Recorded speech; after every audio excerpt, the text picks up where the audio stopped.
Okey. Uh, Baik, saya tengok. Saya cuba untuk okey.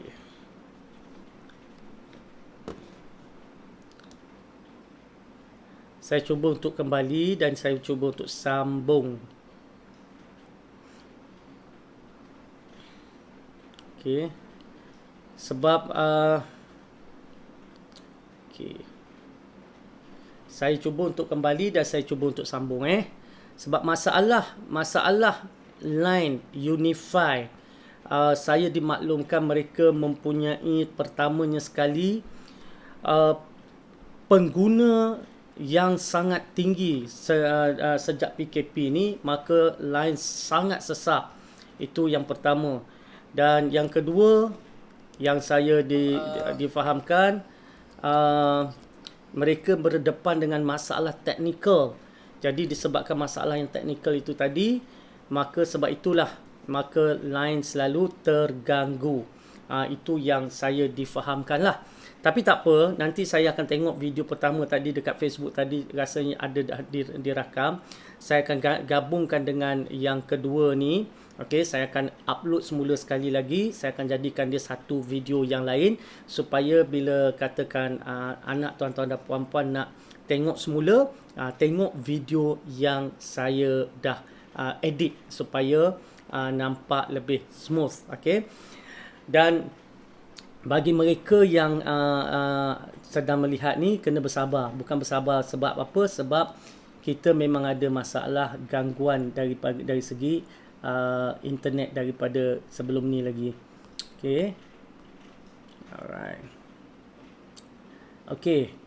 Tengok komen-komen sekejap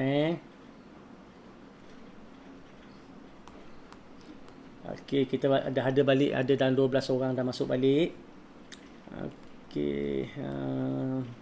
Saya tengok sekejap komen-komen yang sebelum ni.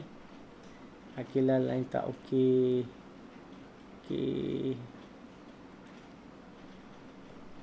Okay, mana yang tu nanti boleh tengok balik. Okey, jadi saya sambung kita ada sebab ada 13 orang anak-anak sedang menonton. Saya akan sambung, saya akan cuba habiskan. Baik. 6 rukun kejayaan pelajar. Yang pertama saya sebut tadi iaitu disiplin. Apa itu disiplin? Disiplin maknanya kita meletakkan peraturan-peraturan kita sendiri. Okey, peraturan-peraturan. Contoh macam saya katakan, awal-awal tadi saya kata apa? Contoh misalnya, kalau kita pergi ke sekolah, bila cikgu kata kita langgar disiplin, apa sebabnya kita langgar disiplin? Mungkin sebab kita tak mengikut peraturan. Contoh, baju pakai tapi tak kemas, baju diletak kat luar, tali leher tak diikat dengan baik, kasut mungkin tak diikat talinya. Lagi apa? Rambut panjang misalnya, datang lambat, kerja sekolah tak hantar, bising dalam kelas, kacau kawan. Jadi semua tu kita kata, cikgu kata awak telah melanggar disiplin. Bermakna bila saya sebut untuk kita menjadi pelajar cemerlang, kita kena ada disiplin. Maknanya kita sendiri letakkan, bukan sekolah, itu disiplin sekolah, disiplin diri kita. Kita nak bangun pukul berapa, kita nak belajar pukul berapa, kita nak kemas bilik masa mana, kita makan, lepas makan kita ambil semua pinggan mangkuk letak dekat sink, kita basuhkan. Ya, baju kotor masuk dekat mana, kan, buku-buku susunnya di mana, kan. Lepas tu waktu solatnya masa mana. Ini maknanya kita sendiri letak. Kita sendiri letak, ini standard aku, ini disiplin aku. Okey? Dan tugas ibu bapa adalah memastikan, memantau agar anak-anak mematuhi disiplin dalam rumah seperti mana yang dia nak tu tadi. Tapi sebelum ni kan terbalik. Mak ayah letakkan disiplin dan minta anak patuhi. Sekarang ni saya beritahu, kita sendiri sebagai anak perlu letakkan disiplin dan kita patuhinya, dan minta mak dan ayah kita pantau kita. Takut-takut kita terlupa, takut-takut kita terlalai. Ya, jadi itu cara sebenar untuk menjadi pelajar cemerlang. Dari segi masa, tepati masa, hargai masa, sebab kita ada 24 jam sahaja setiap hari. Dengan 24 jam itulah kita tidur, kita makan, kita solat, kita belajar, susun masa kita sebaik-baiknya. Dan kita jangan kita buang masa kita dengan perkara-perkara yang mana tidak membawa manfaat kepada kita. Adab, saya kata, perlu untuk kita hormat cikgu, hormat ibu bapa, untuk kita dapat keberkatan. Itu adab. Adab kita bercakap, ya, adab kita pergi rumah orang, adab kita belajar. Jaga adab-adab. Fokus maknanya kita memberikan tumpuan, memberikan perhatian sepenuhnya. Saya kata tadi 80% tumpuan datangnya daripada mata, 20% daripada pendengaran, kecuali kalau orang itu adalah orang yang sangat auditory. Dan saya kata tengok kelas saya yang sebelum ini, yang mana saya telah mengajar tentang apa itu visual, apa itu auditory, dan apa itu kinestetik. Jadi tengok. Kemudian rajin. Rajin ni dia sebenarnya sikap, ya. Oh, hari tu saya buat kebetulan malam santai-santai hari tu saya ada bincang dengan beberapa, ada 3-4 orang aja. Kebetulan saya tanya dalam grup, siapa free masa ni? Siapa nak Zoom dengan saya? Maka ada 3-4 orang, saya bagikan link, saya tengok, saya tengok dia orang masuk tak. Tengok ada 3-4 orang masuk ketika saya sedang minum kopi malam tu saja. Saya tu lepas tu ada pelajar bertanya, dia tanya tentang, doktor, macam mana nak ubah sikap? Saya pun terus saya ceritakan 40 minit saya kupas tentang sikap. Jadi insya-Allah saya akan kupas topik sikap itu secara lebih terperinci dalam kelas online yang akan datang. Saya akan kupas tentang sikap. Sebab rajin ni, sikap rajin ni kita kena develop tau. Dia bukannya tiba-tiba je nak. Tak. Dia ada beberapa perkara yang kita perlu faham bahawa rajin ni kadang-kadang, sebab apa kita rajin? Sebab kita tahu ada sesuatu yang kita nak dapat. Ya? Contoh misalnya, paling senang kepada pelajar-pelajar saya yang dah pun download aplikasi Awesome. Dan kalau yang belum premium, beritahu mak ayah, mintalah dengan mak ayah, tolonglah premiumkan supaya kita boleh belajar dengan banyak. Kalau tidak, setakat 3 lesson saja setiap hari. Baik. Bila kita download Awesome, kita pergi kepada battle. Kita pergi pada battle tu, kita rasa macam mana? Kita rasa tercabar, kan? Bila kita kalah, kita rasa nak buat lagi kan? Kita rasa diri kita tu tercabar. Yang tercabar tu yang membuatkan kita belajar lagi. Itu sebabnya penting sangat-sangat untuk kita biar diri kita rasa tercabar. Jadi sebab tu kita kena susun jadualnya, ya, ataupun perancangan belajarnya. Contoh, kita nak belajar 1 jam, apakah yang kita nak buat dalam masa 1 jam? Kan? Yang tu nanti kita bincang, sebab selepas ni kita ada perkara-perkara lain yang kita sentuh, akan masuk balik bab tu.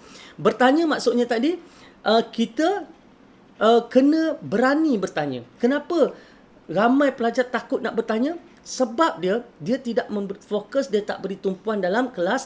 Jadi bila cikgu tanya ada apa-apa soalan, dia pun diam. Kenapa dia diam? Sebab dia tahu bahawa dia bersalah. Kenapa dia bersalah? Sebab dia tak bagi tumpuan. Jadi dia tak nak cikgu tahu bahawa dia tak bagi tumpuan, dia diam. Maka akhirnya dia pergi hari ni kelas tak faham, esok tak faham, lusa tak faham. Ini yang menyebabkan anak kita ketinggalan. Okey. Jadi topik kita kan tentang kenapa, cara nak bina semangat. Cara nak bina semangat, kita kena tengok apa yang membuat kita tak bersemangat. Bila kita tahu kenapa kita tak bersemangat, barulah mudah ataupun boleh untuk kita jadi lebih bersemangat. Okey? Jadi mari kita tengok. Kenapakah kita tak bersemangat? 1. Sebab kita tidak tahu apa tujuan kita belajar. Awal tadi saya sebut, sekarang saya sentuh. Iaitu kita belajar ni untuk apa? Memanglah kita belajar ini satu ibadah, kita belajar ini kerana nak menuntut ilmu. Tapi apa guna bila kita belajar ni, menuntut ilmu ni untuk apa? Kan?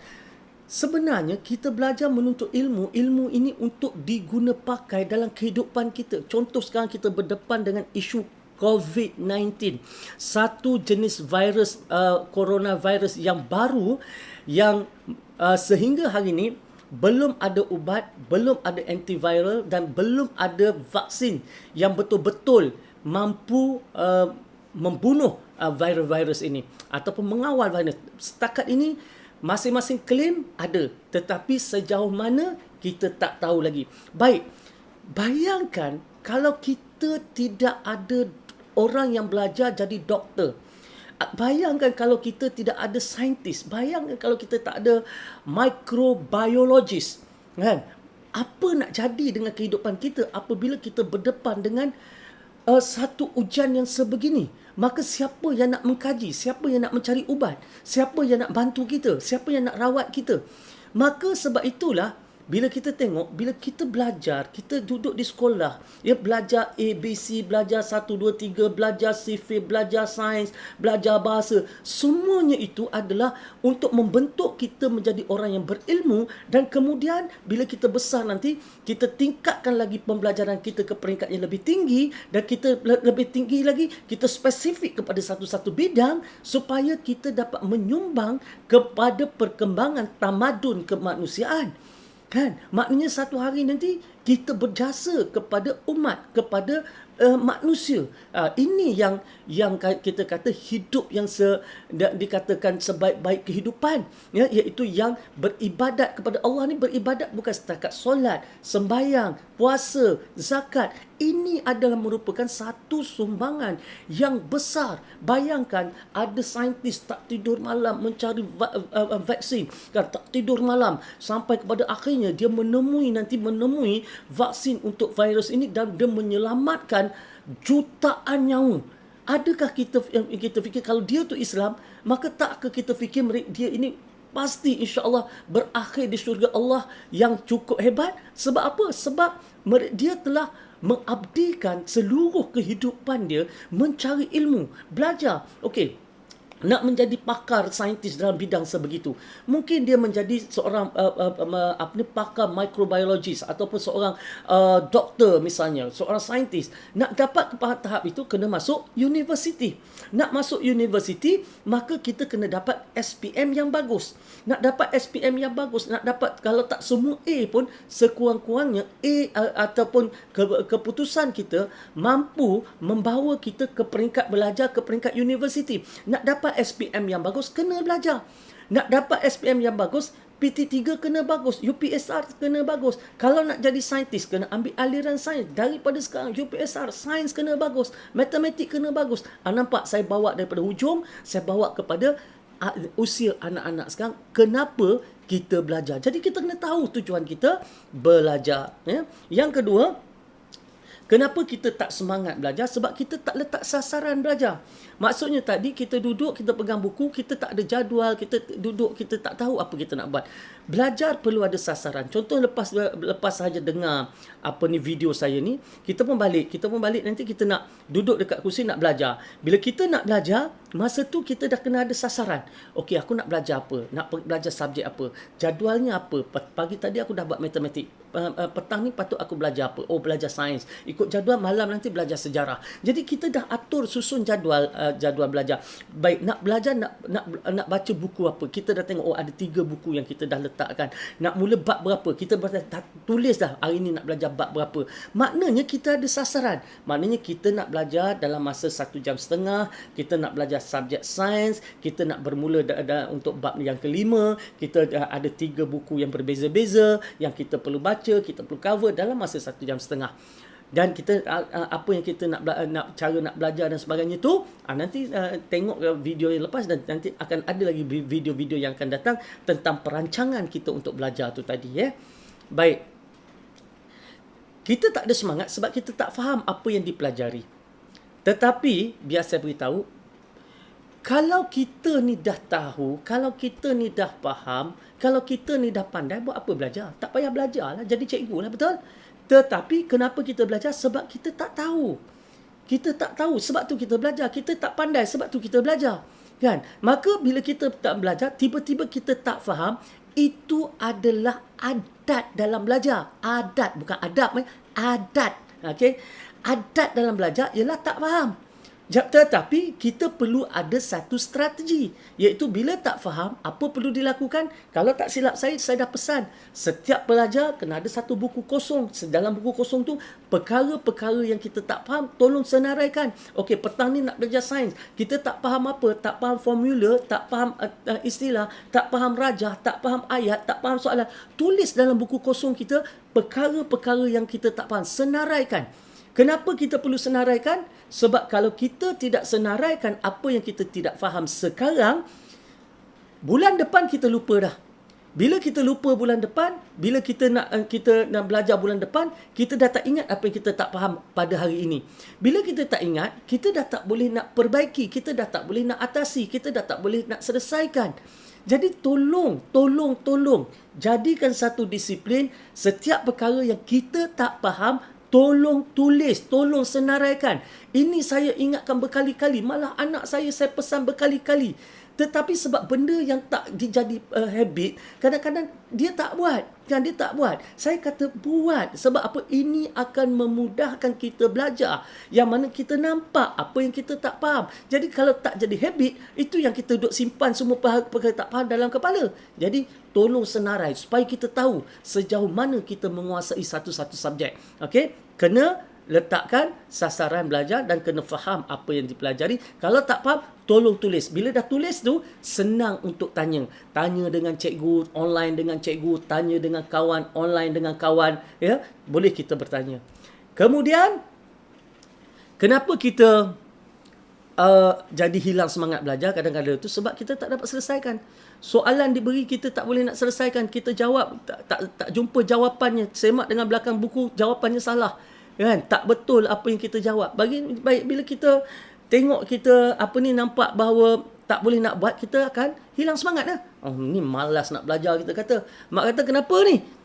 Malas lah mak, tak faham lah mak, tak reti lah mak. Baik, kita kena tahu bahawa bila kita buat soalan salah, biar salah, tak apa. Biar tak betul pun tak apa. Sebab salah satu cara belajar ialah daripada tak betul. Kita buat tak dapat. Okey, tak betul. Buat tak betul. Lepas tu kita pun buntu. Tinggalkan yang itu. Pergi buat soalan lain pula. Tapi kita dah ada pengalaman dengan yang itu. Dah kita tahu apa yang tak faham, apa yang tak tahu. Jadi bila kita tanya cikgu beri penerangan. Bila cikgu beri penerangan, kita mudah faham dan kita mudah ikut. Sebab apa? Sebab kita dah buat. Sebelum jumpa cikgu 10 kali dah kita buat, tapi tak dapat. Jadi oleh sebab itu bila kita jumpa cikgu ajar, kita pun akan kaitkan balik apa yang cikgu cerita dengan pengalaman kita menjawab 10 kali. Masa cikgu cerita, formula tu aku pakai betul. Cikgu cerita lagi, cara masuk tu betul. Cikgu cerita lagi, aku miss step kat tu, sebab tu aku semua tak betul. Rupanya itu step yang aku tertinggal. Nampak? Bila kita dah cuba buat, tak faham, bila kita tanya cikgu, maka secara tak langsung mudah kita selesaikan masalah kita. Okey? Jadi jangan takut buat salah. Biar banyak salah, tak mengapa. Okey? Kemudian apa lagi? Tak buat jadual belajar. Itu saya dah beritahu awal tadi, kita kena ada jadual belajar. Okey, kenapa tak semangat? Ini satu lagi. Kenapa orang tidak bersemangat? Sebabnya okey. Itu dia. Apa dia? Terlalu asyik dengan phone dan terlalu asyik dengan video game. Sebab itulah kita hilang semangat belajar, jadi tak penting. Belajar jadi tak perlu. Belajar dikemudiankan sebab terlalu asyik. Kan? Maka bila kita terlalu asyik dengan phone, terlalu asyik dengan video game, apa maknanya tu? Maknanya kita tidak ada disiplin. Maknanya kita tidak ada disiplin. Awal-awal tadi, perkara nombor 1 saya kata disiplin. Tak salah nak bermain dengan telefon, tak salah untuk kita bermain dengan game, tak salah langsung. Tetapi berapa jam kita belajar, berapa soalan kita jawab, berapa buku kita dah baca, dah cuti PKP dah masuk 3 minggu, 4 minggu dah ni. Apa yang kita buat sebulan ni? Kan? Jadi oleh sebab itu kita tak boleh terlalu asyik. Dan setengahnya pula kenapa tak semangat, terlalu obses dengan media sosial. Terlalu obses dengan media sosial sehingga kan kalau kita perhatikan, buang masa bersembang, bercerita dengan perkara-perkara yang bukan-bukan. Kita buang masa tanpa kita sedar. Masa yang kita buang tu sangat banyak. Tanpa kita sedar, kita buang masa yang sangat banyak dengan media sosial. Dan ibu bapa, kalau kata anak kita asyik dengan telefon, kena tengok-tengok, kena perhati apa dia buat. Kadang-kadang dia masuk TikTok tu, dia buat TikTok apa, ada tak dia buat dengan perangai-perangai bergedik-gedik, gaya-gaya seksi, nak menarik mata-mata jantan-jantan kat luar sana buat perkara bukan-bukan. Kalau tak percaya, tuan-tuan dan puan-puan, cuba download TikTok. Saya pernah tak download, nak tahu apa itu TikTok. Kan, ketika TikTok tengah orang budak-budak tengah gila, saya nak tahu. Saya kena tahu. Kenapa saya kena tahu? Nanti budak-budak nanti saya tahu bila dia cerita pasal TikTok, apa benda dekat situ. Kan, tengok video anak-anak dara semua, budak-budak kita pakai tudung, pakai baju ketat-ketat, sendat-sendat, tergedik-gedik. Apa benda tu? Kan, saya ada anak-anak perempuan, saya warning anak-anak saya. Saya kata anak-anak, jangan ada anak-anak daddy yang TikTok kata. Lepas tu dia kata, kita orang ada akaun TikTok tapi taklah buat benda-benda macam tu. Pastikan jangan buat benda-benda macam tu. Kan, cara saya dengan anak, kan, kalau benda tak boleh, saya kata tak boleh. Kalau tegas. Kalau saya kata tengok asyik, saya matikan wifi dekat rumah. Sebab apa? Sebab kita sebagai ibu bapa, kita jaga anak kita, tak nak dia menyesal hidup dia di satu hari nanti, kan. Kemudian, kenapa dia hilang semangat? Sebab dia berkawan dengan orang-orang yang tak nak belajar. Mudah cerita. Kan? Dia ada kawan-kawan dia kebanyakannya adalah orang-orang yang tak nak belajar. Yang kerja sekolah tak siap, yang asyik telefon dia, mengganggu dia, yang asyik bila buat sesuatu yang buruk, kan, bila anak kita tak nak ikut, di boycott anak kita, bukan ugut, dia challenge, dicabar anak kita. Alah, kata berani macam tu, tak berani, tak nak buat. Alah, kata kan, dicabar-cabar ni, kan, supaya anak tu lakukan perkara-perkara yang tak sepatutnya. Jadi kita anak-anak, kita ni kena matang dalam berfikir, Kalau yang cabar tu, apa kebaikan, apa yang kita dapat, dan apa pula mudarat. Letak mudarat di sebelah kiri, letak benefit, keuntungan, kebaikan di sebelah kanan, timbang antara mudarat dengan kebaikan. Kalau kita tengok bahawa mudarat itu lebih, tinggalkan. Kalau kebaikan tu lebih, tak apa, kan. Jadi kita kena perhatikan kawan-kawan yang negatif ni juga kadang-kadang mengganggu kita, kan. Lagi, suasana belajar yang tidak membantu. Mungkin betul rumah kita sempit, rumah kita kecil, semua orang ada di rumah berhimpit-himpit, tetapi untuk anak kita belajar, carilah satu sudut. Carilah satu sudut untuk anak kita belajar. Cari satu sudut. Jadi bila kita cari satu sudut, biarlah sudut tu sempit pun tak mengapa. Asalkan itu sudut belajar dia. Mungkin satu dinding je, kan, berpaling dekat satu dinding, letak satu meja, satu dinding. Tapi asalkan ceruk tu, itu ceruk dia. Kan? Itu tempat untuk belajar. Itu sudut belajar. Contohnya, kalau katakan anak ramai, nak satu seorang satu ceruk, tak boleh juga, kan? Maka kita ada satu tempat lokasi tu, itu sudut tu memang sudut belajar. Jadi oleh kerana sudut belajar, jangan kita letakkan benda yang lain daripada perkara belajar. Tapi bukan bermakna anak-anak ni kadang-kadang dah ada sudut belajar, dia duduk kat situ. Kadang-kadang dia nak belajar dekat meja makan, dia nak belajar dekat ruang tamu, dia nak belajar dekat taman, tak menjadi masalah. Tetapi suasana belajar kena ada. Kadang-kadang waktu tu dia nak belajar, TV tu jangan duk pasang kuat-kuat, pakai headset pun tak apalah. Mana jangan duk pasang kuat-kuat sampai kepada tahap mengganggu anak yang nak belajar. Kan? Jadi kita tahu ni waktu belajar, lebih-lebih lagi sekarang ni COVID-19, semua orang ada kat rumah, mak dan ayah apa kita boleh buat? Okey, sekarang waktu menuntut ilmu. Ayah pegang buku baca, mak pegang Al-Quran baca, ayah mungkin pegang buku agama ke buku apa nak baca, duduk 1 jam lebih, duduk menelaah. Sekurang-kurangnya kita dapat mencari ilmu dan anak-anak kita juga dapat mencari ilmu. Jadi kita jadikan itu sebagai suasana belajar. Okey, wujudkan suasana belajar tu tadi. Okey. Dan last sekali, kenapa tidak ada semangat belajar? Sebabnya ialah sikap malas kita. Maknanya kita kena atasi sikap malas. Untuk sikap malas ni, dia ada satu topik khusus yang telah pun saya rancang untuk anak-anak. Tip mengatasi sikap malas. Macam mana kita nak atasi sikap malas? Saya akan berikan tip-tip macam mana nak mengatasi sikap malas. Jadi, kalau saya nak kupas sekarang, dia kena sambung lagi 1 jam baru habis. Jadi, saya tak nak kita sambung dah. Kita biarlah kita habis kat sini. Cuma saya nak beritahu, lawan sikap malas ini dengan kalau kita letak daripada awal, kita ada tahu matlamat kita dah susun jadual kita dah tetapkan peraturan-peraturan yang kita nak patuhi kerana kita nak disiplin.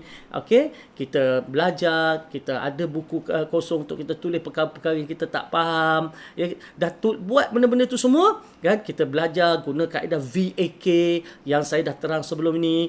Buat semua tu, insya-Allah sikap malas itu dapat kita atasi beransur-ansur. Okey. Baik. Jadi itulah perkara yang dah pun saya nak terangkan daripada awal tadi. Sampailah kita tersangkut sekejap dan seterusnya saya sambung balik kan. Saya nak tengok kalau ada soalan apa-apa daripada anak-anak.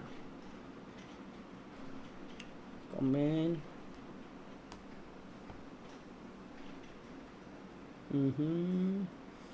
Assalamualaikum. Waalaikumsalam warahmatullahi. Okey. Nampaknya tak ada soalan yang nak ditanya.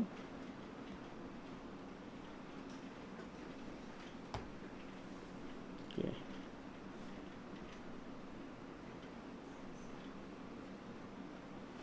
Okey, saya rasa cukup setakat itu. Lepas ni saya nak edit video kita ni.